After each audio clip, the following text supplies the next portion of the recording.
नमस्कार मैत्रिणींनो, स्वागत आहे आपलं सीताच्या स्वयंपाकमध्ये. तर मैत्रिणी, तुम्हाला आज तोंडाला चव आणणारा असा पदार्थ दाखवणार आहे, कैरीपासून आणि टमाटरपासून. तर कैरी आणि टमाटरचं काय पदार्थ बनतोय पहा पुढे बरं तुम्ही.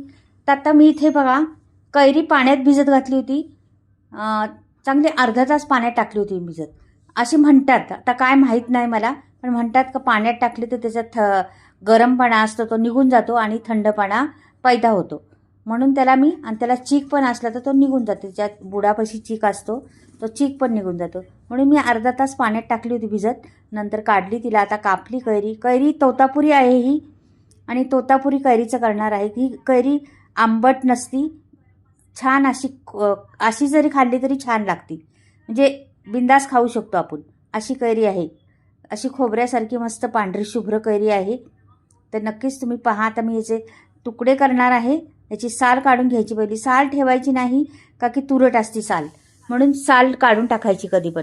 तर मी साल काढून टाकते त्याची पूर्ण कैरीची. पूर्ण एक कैरी घेणार आहे मी. आता माझ्याकडे आहेत कैऱ्या बऱ्याचशा, पण मी आता एक कैरीचं दाखवणार आहे तुम्हाला. तर काय करणार आहे एक कैरीचं पाहूया. आता हे पहा. आता मी ही बारीक बारीक तुकडे करून घेते. पहिले सर्व कैरीचे बारीक बारीक तुकडे करणार आहेत. हे बघा, छोटे जरा आणखीन मोठे केले तरी चालतील, तुम्हाला किती पाहिजे तेवढे करू शकता. तर हे झालेले आहेत माझे तुकडे बनून. आता इथं मी घेतलेलं आहे बघा ग्राइंडर. हे ग्राइंडरमध्ये मी बारीक करणार आहे ती कैरी. तर पहा तुम्ही, पहिलं मी काय घेते आणि नंतर मग काय घेते पहिलं पाहूया. आता ही कैरी, ही टमाटर पण घेते. तर एक कैरी घेतलेली आहे ना, मी जास्त नाही घेणार. टमाटर एकच टमाटर घेणार आहे. एक कैरी आणि एक टमाटरचं करणार आहे. तर पहा तुम्ही आता पूर्ण व्हिडिओ पाहिला तर कळेना मैत्रिणींनो. संपूर्ण व्हिडिओ पाहिला तर तुम्हाला समजेल काय बनते ते आणि काय चविष्ट बनणार आहे. तर हे बघा, बूड नाही मी काढलं पहिलं, त्याचं नंतर काढणार आहे. अशी ह्याचे पण तुकडे करून घ्यायचे आणि हे मिक्स ह्याच्यात टाकायचे ग्राइंडरमध्ये. असेच तुकडे करायचे. कैरीचे केले त्याच पद्धतीने तुकडे करायचे. आणि एक टमाटर तर एक कैरी असं घ्यायचं आपल्याला. मेजरमेंट असं आहे त्याचं.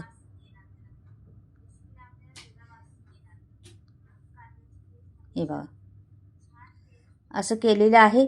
आणि टमाटर लाल घ्यायचं, चांगलं लाल जरत असेल ते. आता हे बुडाचा भाग आहे ना, तो काढून टाकते मी. हे बघा, हे बुडाचं राहिले ना, हे टाकून द्यायचं. आता लसूणच्या पाकळ्या घेतलेल्या आहेत 5-6, आणि ही कैरी टाकायची आपल्याला.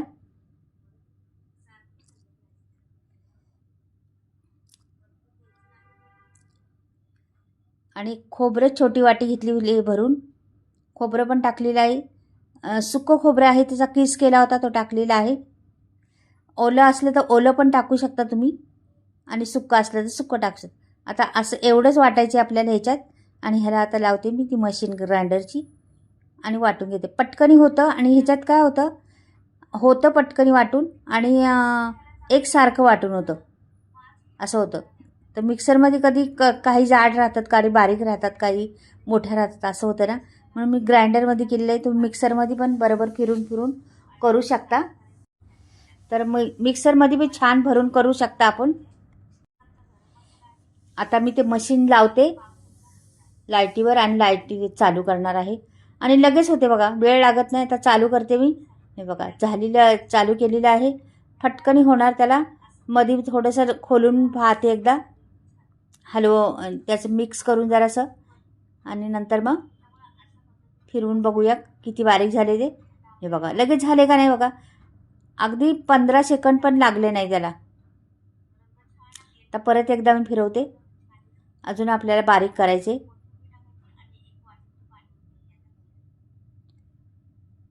हे बघा, आणि एकसारखं होतं त्याच्यामध्ये. जे आपल्याला कुठलाही पदार्थ करायचा तर काही बारीक काही जाड असं नाही होत, छान असं एकसारखं होतं. त्याच्यामुळं ग्राइंडरमध्ये केले तर उत्तमच आहे. नसलं ग्राइंडर तर तुम्ही मिक्सरमध्ये बी करू शकता, काही नाही प्रॉब्लेम. ज्याच्याकडे आहे त्या पद्धतीनेच वापरायचं. त्याला जरा होऊन दे छान बारीक. आपल्याला एकदम बारीक करायचे त्याला, म्हणून आता झालं असेल बहुतेक, बघूया. हे बघा, मस्त झालेलं आहे. आता मी हे बाजूला करते. इथे कढई ठेवलेली आहे. आणि अर्धी पळी मी तेल टाकलेलं आहे कढईमध्ये. पहा बरं, अर्धी पळी तेल टाकलेलं आहे. तेल चांगलं तापल्यानंतर मोहरी टाकायची आपल्याला. तर मोहरी टाकली 1 चमचा भरून. आता तेल तापलेलंच आहे तर जिरं पण टाकून घेते. हे छान ह्याला फोडणी बसली पाहिजे, मस्त हे फुललं पाहिजे, दोन्ही पण चांगलं तडतड वाजून फुललं पाहिजे. आता मी पुढे आपण ते वाटून घेतलेलं आहे ना ते सोडायचे आपल्याला त्याच्यामध्ये लगेच. दुसरं काही टाकायचं नाही, कोथिंबीर नाही, कढीपत्ता नाही, काहीच नाही टाकायचं. तेच सोडायचं डायरेक्ट. हे बघा वाटून घेतलेलं ते दिलं सोडून. त्याच्यामध्ये टमाटर आपण काय काय घेतलेलं आहे त्याच्यात, खोबरं टाकलेलं आहे आणि लसूण, टमाटर आणि कैरी 3-4 वस्तू टाकलेल्या आहेत. आता परतून घ्यायचं छान, मस्त परतून घ्यायचं. त्याचा कच्चापणा सगळा घालवायचा आपल्याला. हे पहा छान असं हलवून घ्यायचं. आता तेल सुटेपर्यंत परतायचे आपल्याला मैत्रिणींनो. तेल त्याच्यात सुटलं पाहिजे तोपर्यंत परतत राहायचं. म्हणजे चांगलं 2-3 मिनटं तरी परतायला लागणार आहे आपल्याला. हे छान हलवत राहायचं, करपून द्यायचं नाही खाली जरा पण. जरा जरा तेल सुटायला लागलेले पहा. आता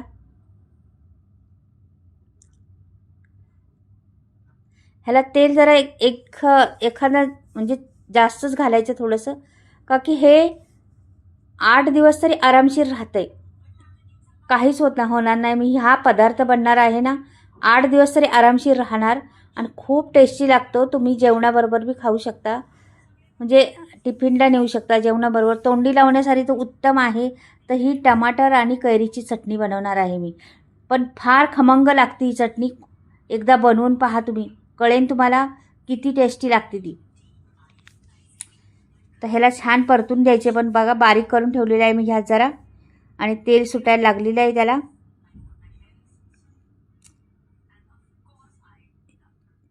तेल त्याला बाहेर सुटायला लागलं का मग आपल्याला अजून प्रोसेस करायची पुढे.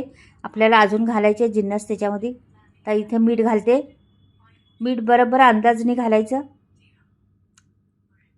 नंतर वाटलं तर तुम्हाला जरासं चाखून बघितलं नंतर टाकलं तरी चालेल, पण एकदम मीठ टाकू नका. अंदाज बरोबर असला तर बरोबर परफेक्ट टाका मीठ, पण असं एकदम मीठ टाकू नका. आता मैत्रिणींनो ह्याच्यात मला लाल तिखट घालायची. 1 चमचा लाल तिखट घातलेला आहे मी. छान त्याच्यामध्ये मिक्स करायचं. पूर्ण 1 चमचा घातलेला आहे लाल तिखट. आणि लाल चटणी बनवणार आहे रेड कलरची. आता ह्याला असं आणखीन थोडं मिक्स करत करत गेलं ना ह्याला रंग चढत चालेल. जेवढा आपण परतू ना तेवढं तेल सुटन ना त्याला, तेवढा त्या चटणीला रंग चढत जाईल. आणि आणखीन 2 दिवसांनी आणखीन रंग चढायला मैत्रिणींनो, 2 दिवस ठेवलं ना तर आणखीन रंग चढेल. हे बघा आता रंग चढत चाललेला आहे ना. आता तेल पण सुटत चाललेलं आहे पहा. पहा बरं. आता मी स्थिर होऊन देते जराशी थोडा वेळ, मग तुम्हाला दिसणार. हे बघा आता स्थिर व्हायला ठेवलेलं आहे थोडं. आता तेल सुटायला लागले पहा, दिसतंय तेल सुटतंय ते. हे बघा आता आपण काढून घ्यायला काय हरकत नाही. झालेली आपली चटणी. तर मी बाऊल घेतलेला आहे, बाऊलमध्ये काढून घेते. पहा सोप्या पद्धतीतली चटणी आहे, पण खमंग लागणारी टमाटर आणि कैरीची चटणी. मैत्रिणींनो कधी केली का तुम्ही? नसली केली तर जरूर करून पहा, आणि केली असली तरी पण ह्या पद्धतीने करून पहा. खूप टेस्टी लागती, खूप छान अशी मस्त लागते. वेगळा चव, वेगळं दोन्हींचं वेगळा मिलापा येतो आणि वेगळी चव येते. फार अप्रतिम.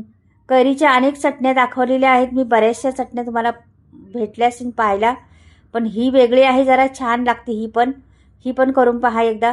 रंग फार सुंदर आलेला आहे. अजून त्याचा रंग येत जाईल, अजून त्याचा वाढत जाईल रंग, मस्त रंग चढत जाईल. तर आवडली तर लाईक आणि सबस्क्राईब करायला विसरू नका. कमेंटमध्ये लिहून पाठवा. बाय.